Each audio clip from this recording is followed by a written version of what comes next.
अस्सलाम वालेकुम everyone, my name is फाना Naureen, I am a psychologist and researcher. Basically आज की वीडियो में हम बात करेंगे कि जब भी हमारे पास पीपीएससी में लेक्चरशिप साइकोलॉजी की पोस्ट आती है तो बहुत से स्टूडेंट्स का कंसर्न ये होता है कि हम टेस्ट की प्रिपरेशन कैसे करें। ठीक है, तो ये हमने एक सीरीज़ स्टार्ट की है जिसके अंदर साइकोलॉजी के तमाम टॉपिक्स को हम कवर करेंगे जो कि पीपीएससी के जो है पेपर का पार्ट होती हैं। जैसे इसके अंदर हिस्ट्री आती है, रिसर्च के बारे में क्वेश्चंस आते हैं, इमोशन मोटिवेशन के बारे में होता है, कुछ डिसऑर्डर्स की डिस्कशन होती है, स्टैटिस्टिक्स होता है। यानी कि ये तमाम एरियाज़ उसके अंदर जो है आ रहे होते हैं। तो हम जो है इस सीरीज़ में इन तमाम एरियाज़ को कवर करेंगे। आज की हमारी पहली वीडियो है जो कि बेसिकली जिसके अंदर साइकोलॉजी के इंट्रोडक्टरी कुछ क्वेश्चंस हैं और कुछ जो है रिसर्च मेथड से रिलेटेड कुछ क्वेश्चन इसके अंदर मौजूद हैं जिसको हम आज देखेंगे। ठीक है, तो स्टार्ट करते हैं। सबसे पहले जो हमारे पास एमसीक्यूज आ जाता है that is modern psychology started in Germany, Britain, Russia and USA. तो सबसे पहले अगर हम बात करें तो जो मॉडर्न साइकोलॉजी वो जर्मनी में स्टार्ट हुई थी। ठीक है, विलहेल्म वॉन्ट ने इसके बारे में स्टार्ट किया था जर्मनी में, और जो है इसका सेंचुरी क्या था, 19th सेंचुरी। एडिशनल इन्फॉर्मेशन बताने का मकसद ये है कि आप लोगों को अगर इस तरह का जब क्वेश्चन आता है तो माइंड भी ये क्वेश्चन भी आ सकता है कि किस सेंचुरी में हुआ था। तो you have to know it was 19th century. ठीक है, तो आगे अगर हम देखें next question, psychology is concern with the study of what. ठीक है, साइकोलॉजी के अंदर हम किस चीज़ के बारे में बात करते हैं। ठीक है, तो इसका जो फर्स्ट जो हमारे पास ऑप्शन है that is overt behaviour only. Overt behaviour का मतलब ये होता है कि जैसा कि अगर हम बात करें ऐसा बिहेवियर जो मैनिफेस्ट हो रहा है, जो सामने नज़र आ रहा है। ठीक है, मेरा बिहेवियर जो सोशल सेटिंग में सबके सामने है दैट इज़ ओवर्ट बिहेवियर। आया कि ये ऑप्शन है। सेकेंड है हाउ ग्रुप एक्सचेंज रिसोर्सेज, यानी कि ग्रुप के अंदर कम्युनिकेशन कैसे होती है, इसको हम साइकोलॉजी कहते हैं। थर्ड है mind and behaviour, means psychology के अंदर हम माइंड एंड बिहेवियर को स्टडी करते हैं। ठीक है, क्या ये हो सकता है? Obviously C is the right option, because psychology के अंदर हम थॉट्स को देखते हैं, उस थॉट्स का इम्पैक्ट जो है आपके बिहेवियर पे क्या आ रहा है उसको हम देखते हैं। इसको हम psychology the study of soul भी कहते हैं। लेकिन बहुत से आपको ऐसे क्वेश्चंस आएंगे जिसमें माइंड की जगह मेंटल प्रोसेसेस लिखा होगा, बिहेवियर लिखा होगा, यानी कि साइकोलॉजी के अंदर हम माइंड एंड बिहेवियर को स्टडी करते हैं। ठीक है, that is the correct option. लेकिन हम इसका नेक्स्ट पार्ट भी हम देख लेते हैं। डी ऑप्शन है हाउ एग्रीगेट बिहेवियर स्पेसिफाइड। तो कह रहे हैं साइकोलॉजी जो है ना कलेक्टिव बिहेवियर को कहते हैं। ठीक है, but the correct option is C, mind and behaviour. Okay, आगे देखते हैं हम। Psychology is the science of what. आगे फर्स्ट ऑप्शन है objective introspection. Objective introspection basically ये होता है कि अगर हम बात करें कि जो है इंट्रोस्पेक्शन बेसिकली ये कॉन्सेप्ट है, यानी कि मैं अपनी थॉट्स को, अपनी फीलिंग्स को खुद ऑब्जर्व कर रही हूँ। ठीक है, डीपली ऑब्जर्व कर रही हूँ, तो दैट इज़ इंट्रोस्पेक्शन।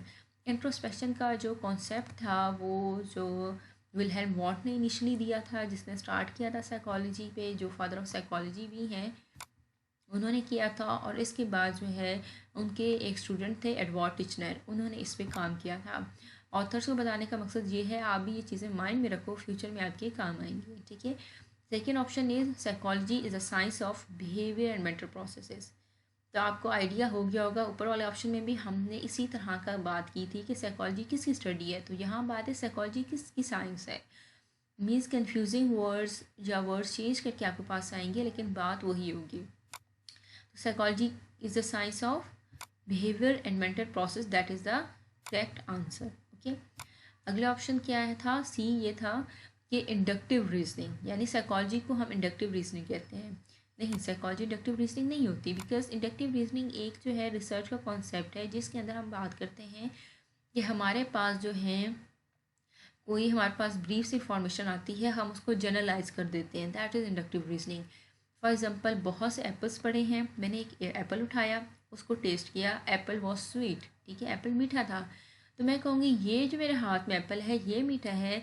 इसकी बेस पे मैं ये जनरलाइज कर रही हूँ कि जितने भी बाकी एप्पल इस शॉप पे हैं, इस बास्केट के अंदर पड़े हैं, वो तमाम मीठे हैं।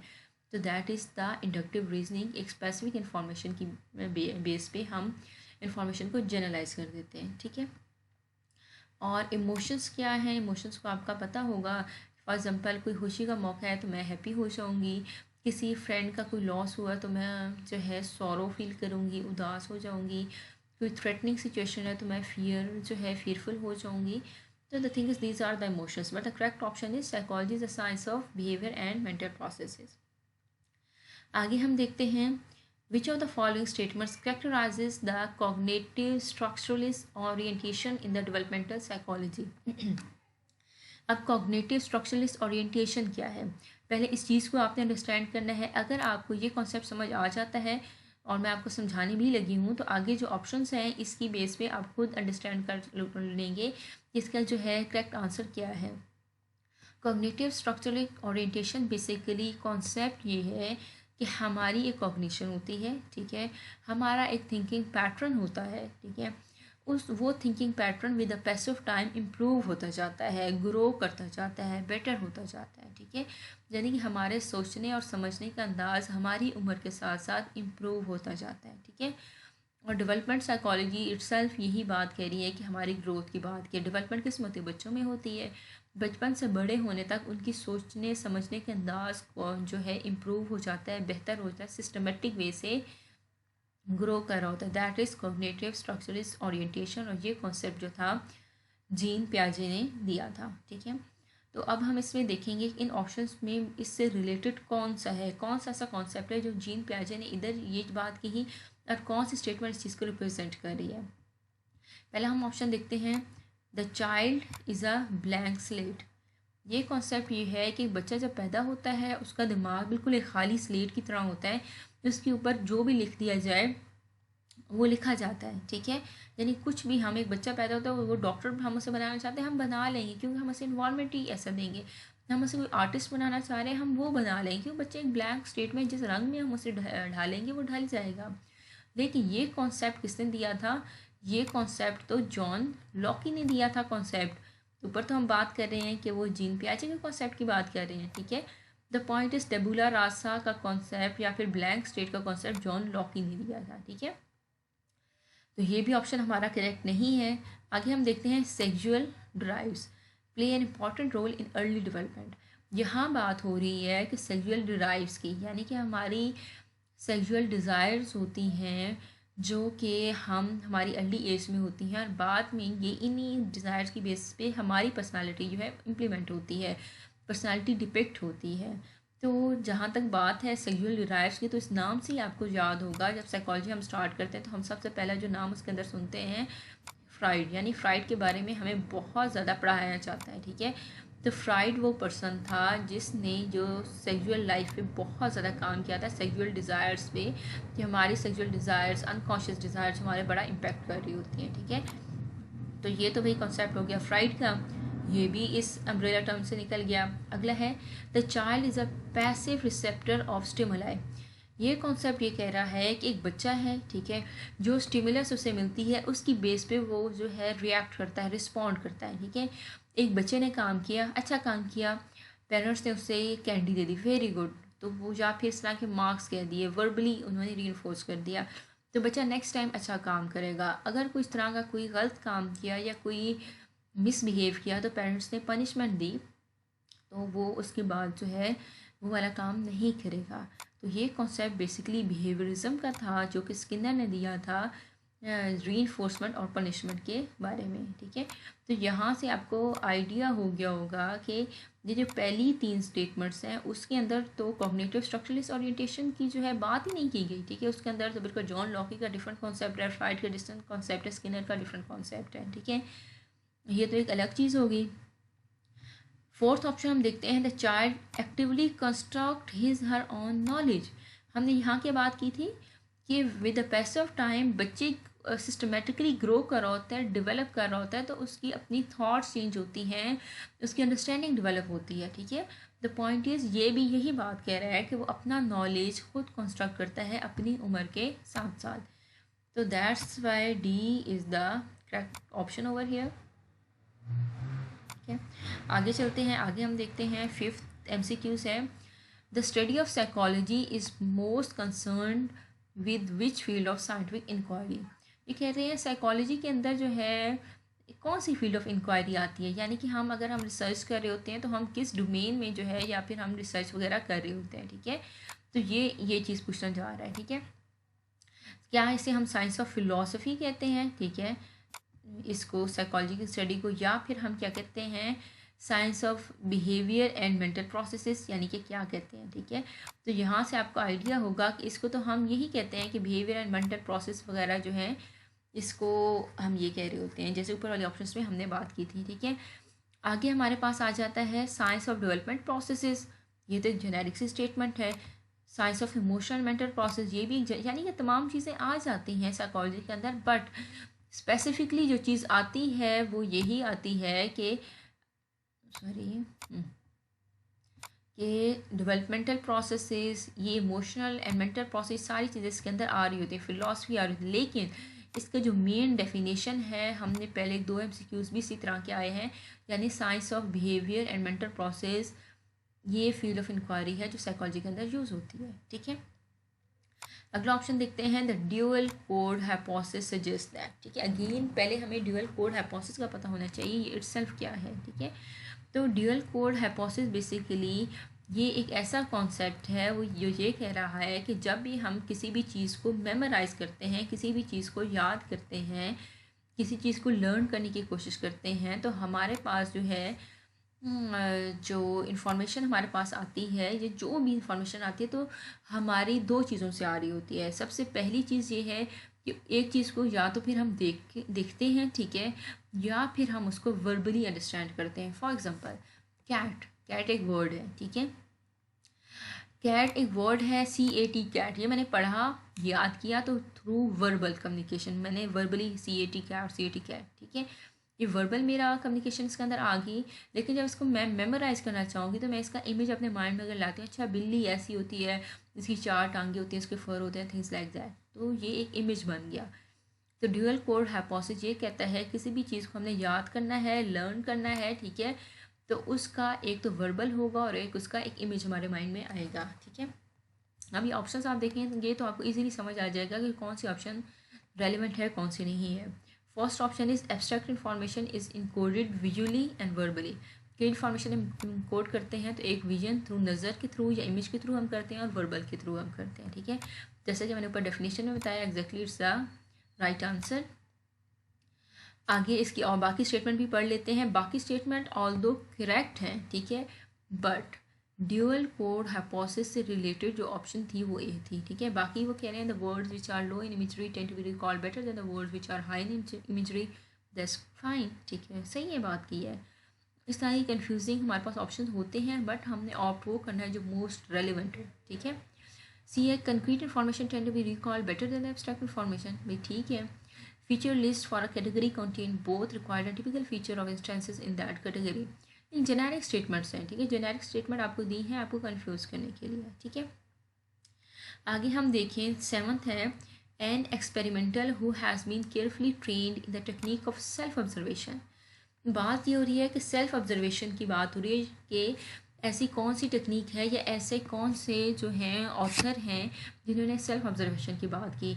तो जो है सेल्फ ऑब्जर्वेशन इंट्रोस्पेक्शन की टेक्निक है, जो ऊपर भी हमने बात की ऑब्जेक्टिव इंट्रोस्पेक्शन की। जब मैं ऑब्जेक्टिव इंट्रोस्पेक्शन बता रही थी कि आप अपनी थॉट्स, अपनी फीलिंग्स को जो है खुद जो एग्जामिन कर रहे होते हैं, ठीक है, तो वो कॉन्सेप्ट विलहेम वॉन्ट ने दिया था, लेकिन उसके काम को एक्सटेंड उनके एक स्टूडेंट ने किया था जो थे एडवर्ड टिचनर। तो यहाँ ऑप्शन में देख लेते हैं, एडवर्ड टिचनर हमारे पास कोई है यहाँ, ये देखें डी में हमारे पास एडवर्ड टिचनर ऑप्शन है। या विलहेम वॉन्ट भी होता तो आप उसको भी टिक मार्क कर देते।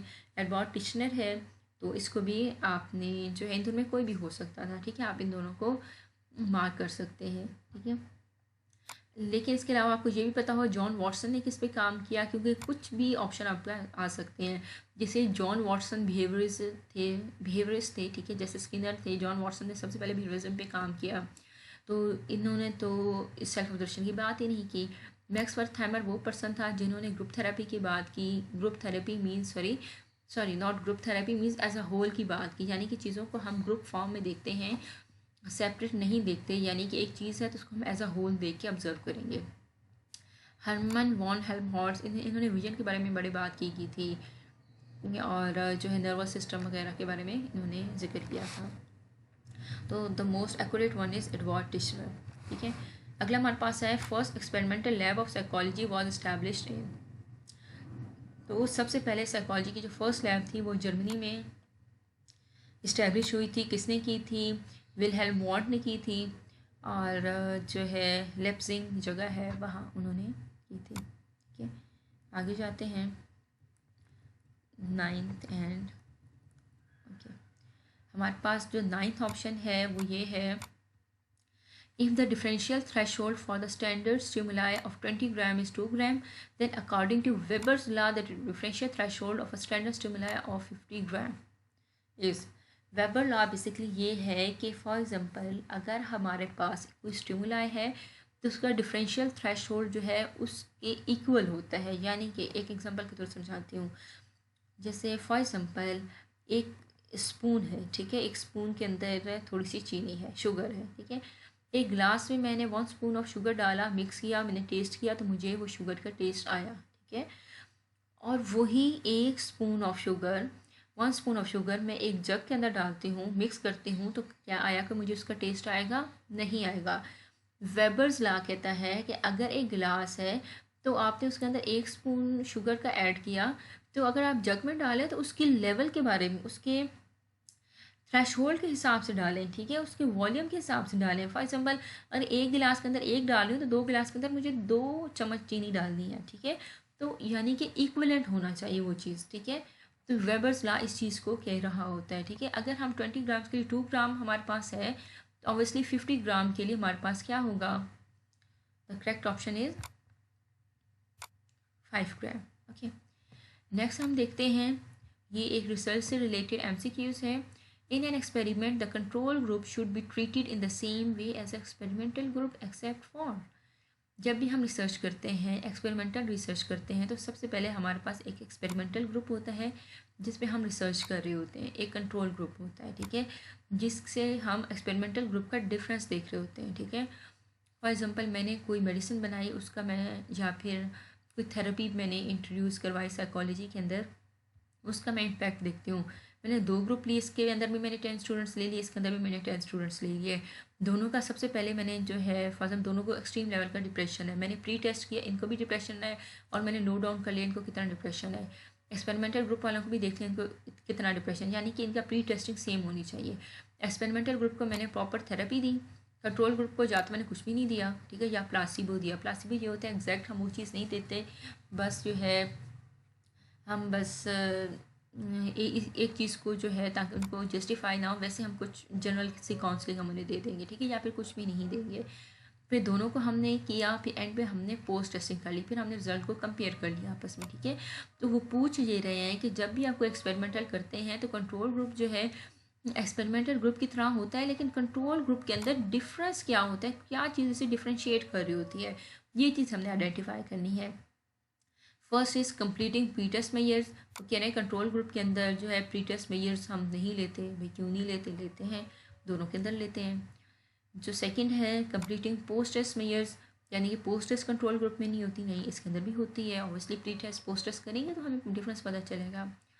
सी is receiving different level of independent variables. ठीक है, वो ये कह रही हैं कि जो हमारे पास कंट्रोल ग्रुप के अंदर जो है हम जो ट्रीटमेंट दे रहे होते हैं ना, जैसे थेरेपी जो हम दे रहे होते हैं वो IV होता है हमारा, और फॉर एग्जाम्पल जो डिप्रेशन जिसका आउटकम हम देख रहे हैं वो हमारा डिपेंडेंट वेरिएबल होता है। ठीक है, तो कह रहे हैं receiving different levels of independent variables. Yes, क्योंकि इसको हम थेरेपी दे रहे हैं, इसको हम कुछ भी नहीं दे रहे, तो मीन्स कंट्रोल ग्रुप को हम different level of independent variable दे रहे होते हैं। ठीक है, डिफरेंट दे रहे होते हैं, सेम नहीं दे रहे होते। तो correct option would be C.